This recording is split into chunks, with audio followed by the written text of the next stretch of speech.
Hi, folks. Welcome back. This is a game from the FIDE Grand Swiss. It's a tournament being played in the Isle of Man. What a beautiful place. Oh, man. Just gorgeous place. And this is a tournament with an open tournament. And the top two players go on to the candidates. Those you don't know what those are. The candidates is the tournament to determine out of the candidates' players which one plays against the world champion.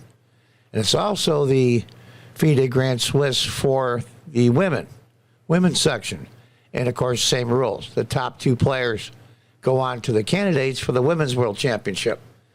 This is Nakamura. Nakamura. Needs no introduction online with his huge YouTube and Twitch presence. And Ivan Cheparinov has been around for a while. He's from Bulgaria. If you remember, Cheparinov many years ago was in that Nigel Short controversy. Wouldn't shake Nigel's hand, but they've made peace since then. Let's get to it. Nakamura is white. Cheparinov is black. And it's an interesting game. Interesting game. We'll go through the opening moves here. Come back. This is going to be a Petrov, which I don't like at all, but hey, they didn't ask me what I thought. Pawn up. Of course, these guys know this by heart. Bishop checks, knight. We'll just go through the opening. It's a little crowded. It's a little crowded in the center of the board there with all those minor pieces. Like I said, I'm not an opening theoretician, so we'll just go through pawn takes. This is all theory. These guys would crank these moves out instantly. Knight up. Pawn hits the bishop. Bishop comes back. If you're looking for a score count, the score is even. Bishop hits the knight. Bishop comes back. Because of the knight, the reason why he did that is because if you move this knight, this bishop is unguarded. So you move him back, so you can move the knight, so the bishop is guarded by one of his pawns. Rook to e1 just to have the open file. The only open file on the whole board. Knight d6. Bishop takes g6. Pawn takes. Now those of you somewhat beginner players, you always take towards the center as a rule. You really do want to open up your king. So you would take that way. Now I want to emphasize, let's watch through the whole game. End games, it's everything, especially at this level. These guys are the best end game players in the world. And Cheparinov does pretty well keeping up with Nakamura and keeping it even. I'm looking off screen on my computer, and it's less than a half a point advantage for white. But the problem is, though, with end games, you have to be so precise. One error, and you're done. So that means these guys would sit there sometimes for 3-4 hours, and one little mistake. Chess is very unforgiving. So let's continue. That's an interesting move there. And I don't know where he got it from. It's on the top 3 moves for the computer. They're all pretty close in score. The computer likes bishop f4, likes the bishop to come out here, at least get him developed. As you can see, that's the only undeveloped piece that white has. But he decides it must be some preparation that he had. Is knight a4. Now, that's interesting. It hits the b pawn. And if you, say, push the b pawn here, knight comes in, forking the queen in here, you're going to pick up the dark square bishop with your knight. So that's an interesting little trick here. We'll see how it works out. Forces him to go knight to b6. That's pretty much what you'd have to do. And then you develop the bishop. Knight f5. That's a good place for that knight. It's hitting the d pawn for white. And it's in a really front location for a nice posting. It's going to be tough to chase him off. So knight takes the pawn. Queen to d5.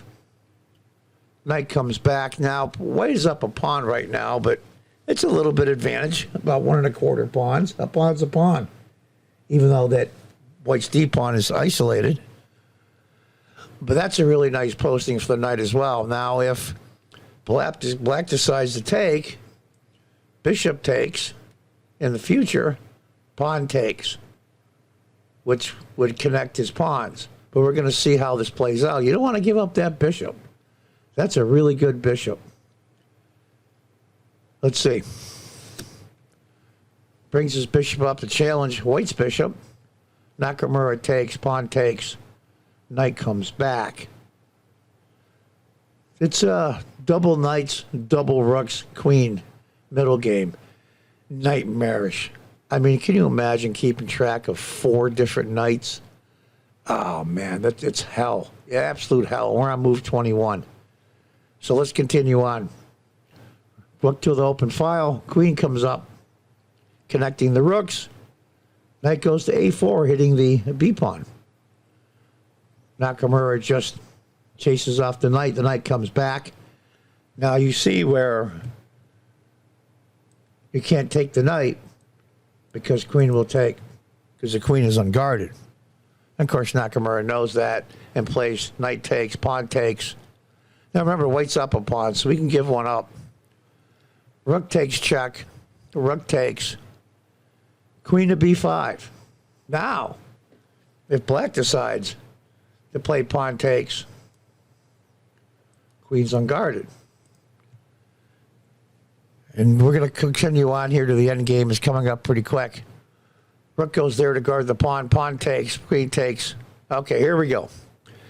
We got a rook knight ending. At least the queen's off the board, so that keeps a lot of complications to a minimum. But when you have a rook and a knight, they coordinate fairly well together. A queen and a knight coordinate the best together. They complement each other. But a rook does pretty well, is pretty good as well. So let's see how this works out. Remember, all you have to do is make one error in the endgame. What's White's idea here? He's a pawn up. White wants to trade off the pawns on the queen side and have a passed pawn and try to escort it down and make black give up one of his pieces and stop it from queening. Meanwhile, the kings are in the middle of the board yet. This is the time where the kings come out. And the kings are powerful pieces in the endgame. I saw an article once that lists the knights we know are 3 points, the rooks are 5, but a king in the endgame is worth 4. More than a bishop, more than a knight, but less than a rook. So let's see how this works out. Rook in the open file. Pawn. Chase off the knight. Knight comes back. It's a pretty, there's an old expression, knights on the rim are grim, but he's got to get him around. Check. Comes back to protect his pawn because that's, you know, you can't just leave it there. So the knight comes back to guard. Now, it's a little awkward, but it's not too bad. King g2 was the other choice, but Nakamura would have lost the pawn, so this is the only way you get to save it. Now, if you see the knight's guarding the b-pawn and the rook's guarding the knight, so everybody's copacetic here. He's just waiting to march his pawn down. Of course, he's trying to bring his knight out, and you go to h4. Start bringing up your pawns to go after his king. Maybe you can get a midi net going. At least keep him distracted. And maybe bring your rook over to go after his a pawn. There's a lot that black has to do to defend this. g5. Pawn takes. Knight takes. He doesn't take with a pawn because of the fact that it would double up his pawns.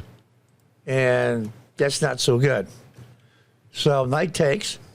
Gets his knight back in play. Now he's threatening, if the white knight ever moves, to go here check to win the rook. You got to be careful. Knights are trickier now. King comes up, and now comes the king into the game. a5, just to get things going. f3. Knight comes over and hits the rook. Rook d6. Knight comes back, check. King comes back. Knight comes here. Pawn. Now knight hits the b pawn. Now what's Nakamura going to do? He's going to guard it, of course. And who's going to guard the knight? Well, Rook comes over, and rook goes to b5, threatening black's pawn. Now, right now, it's about a third of a point advantage. This game is drawn. For all intents and purposes, this is drawn, but you have to be very, very careful. It's easy to screw this up. And that knight on d2 for white is holding it all together. So black decides to reroute his knight. Knight to c4. Now you're going after the a-pawn. Now you can have the knight take the a-pawn, and white's rook guards his b-pawn. So what do? Rook d1 check. King has to come up, only square. g5. Just trying to lock things up. Rook checks. King to g6. Now you have to be very, very careful here, because you're looking at things like knight here and knight here. Then rook swings over, and it's mate. Remember, rooks and knights coordinate fairly well. So rook to d7, hitting the knight. The knight comes back. King to f2, chase the rook off. The knight goes after, the knight takes pawn. Knight here, now he's setting up the mating net. He's setting up the mating net, like we said. Knight goes here, rook goes here, and it's mate. So Cheparinov just brings his knight to guard that square. Rook takes pawn. This is a tough ending. And it's pretty much drawn. A small advantage for white because he's a pawn up. With proper play, this is absolutely drawn. Rook a1, just to keep an eyeball on the white pawn as it advances. Knight goes to c4. Knight goes to b3 to hit the rook. The rook just comes back. Remember, there's that mating net maybe down the road. Knight c5. a5, just bring the pawn. Bring it. Black checks. King comes up. If you're white, you want the knights off the board. One, they're too tricky. It's too easy to make a mistake. You get low on time. You make an error. It's too complicated. So you want to simplify things. He's a pawn up. What can black do? The last thing black wants to do is trade pieces, whether it be the rooks or the knights. Why did Cheparinov do that? I don't know. Now, the computer likes knight to b4, and I agree. Either here or here, because it's guarding the advanced square of the pawn. At least it's a try to stop it. He goes here. Now, the score right now is a pretty good advantage. It's over 1.5 points for white. But as soon as he puts that knight out for a trade, it's over. And so I want to tell you guys, amateurs like us, people we just push wood, as they say, these are world-class players. We're on move 54. And even these guys at this level, Cheparinov is almost a 2,700 player. Nakamura is 2,780. Cheparinov is 2,658. They're some of the best players in the world. And even they screw this up. So naturally, and I watched it. You can see the video on FIDE Chess, where they have about 4 hours. They cover everybody. It's pretty good coverage. Chess 24 covers it as well. Nakamura thought for a while. He wanted to make sure. And he took the knight. Of course, pawn takes. Now, you're going to make the king back off, because you're going to check the king. The king can't come forward anymore. He can't come here. He can't come here because of the pawn. He has to go backwards. And so he goes back. Now the white king comes up. What is black gonna do? Honestly, the rook has to babysit the a-pawn, so he goes rook to a3. So I mean, right now it's a 4-point advantage. What are you gonna do? So Nakamura takes. Black takes. Rook to d6. Now the rook has to come back. Doesn't have a choice. So he just goes a6. Now what's going to happen is Slowly but surely, this king can march down and help out the pawn, or go after this pawn and slowly but surely march this pawn. He can't cover both. So he checks. And that's where, when the king to d4, that's where Cheparinov resigns. There's no way he can save this. No way he can save it. Let's go through a scenario here. Let's say, check. Oh, he's going to lose the pawn. What are you going to do? Well, king just goes to c5. Now, say you guys will say, oh, okay, free pawn. e7. Rook has to come back to guard the queening square. And the king just comes up. And say he checks. The king comes here. How is black going to stop the pawn from queening? So let's go back. What are you going to do as black? Can't take the pawn because the game is over. What do you do? What do you do? So you say, you know what? I'll push my pawn. Well, okay. King still goes to b7, ready to queen. Say you check. The rook blocks. There's nothing you can do. You go here, queens, rook takes, king takes. You're thinking, well, I could guard my pawn. Oh, wait a minute. Can't do it. So what's going to happen is white's going to bring around his king all the way around. And if black just pushes pawn, this rook can easily pick it up. It'll be too far from the king and go here and come here. It'd be too far for the king to save. And so that's why Cheparinov resigned. One little mistake of offering the trade of knights.